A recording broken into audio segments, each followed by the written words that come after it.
The next day, with the weariness and the mysteries pushed back by the sun, the city looked welcoming again. I had to wait until afternoon to go to the strange meeting, so I visited the vistas and the postcards. The city was getting more and more at me. I felt her oldest secrets in the depths of the Roman ruins just behind the cathedral.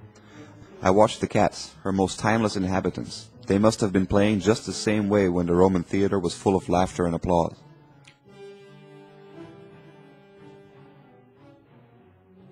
The early gypsy dancing girls from Cadiz were famous and infamous all over the Roman Empire.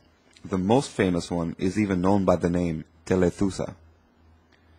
Telethusa was skilled in obscene dancing to Spanish castanets and the rhythm of Cadiz, says the satirist Martialis. After the Romans disappeared, Cadiz was part of the Islamic world for 8 centuries. The gypsy girls became belly dancers. The Islamic kingdoms of Andalusia built these cities very much as they remain today. The symbols changed and the souls adapted. The stones remained to tell the story.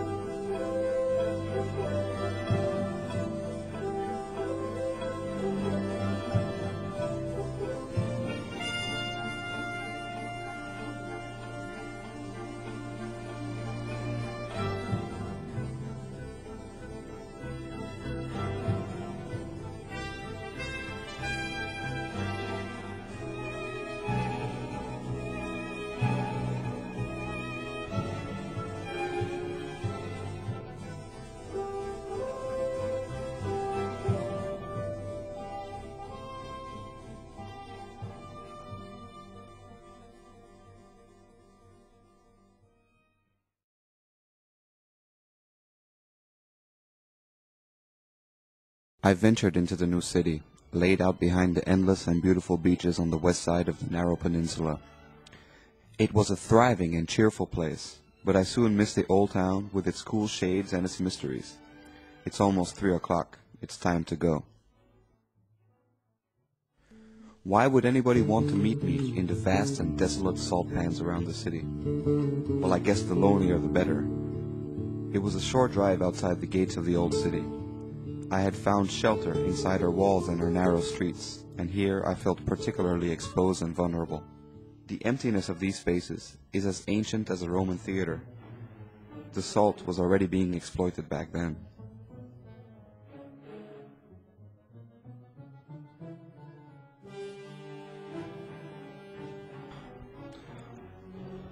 My mysterious messenger remained as invisible here as in the city.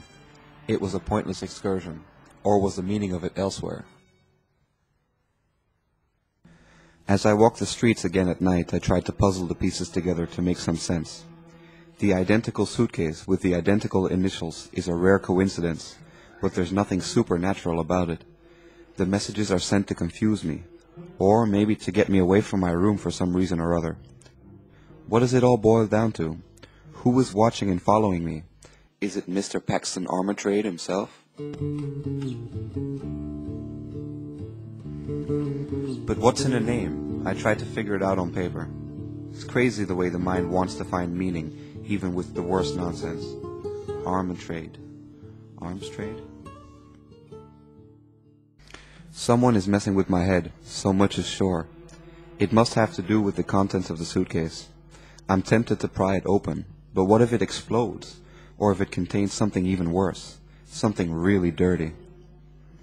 I'm not a terrorist, I'm not a smuggler, and if I'm on the run, it's mostly for myself. I'm looking for peace of mind, chasing it desperately in fact.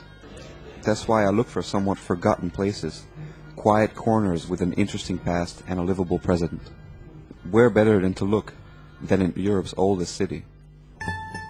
But ports are never innocent, and Europe's oldest port least of all. Old smugglers' tales are still told in every tavern. The ocean out there is as vast and treacherous as ever, all the way to Havana. What is Cadiz seeing that I don't see yet? And what am I to do about these mysteries? Now let's get practical. My mind has been rambling too much. I know more than I know. I am in possession of someone's traveling secret. I will be wise and not open the suitcase, so I stay on the outside. Literally.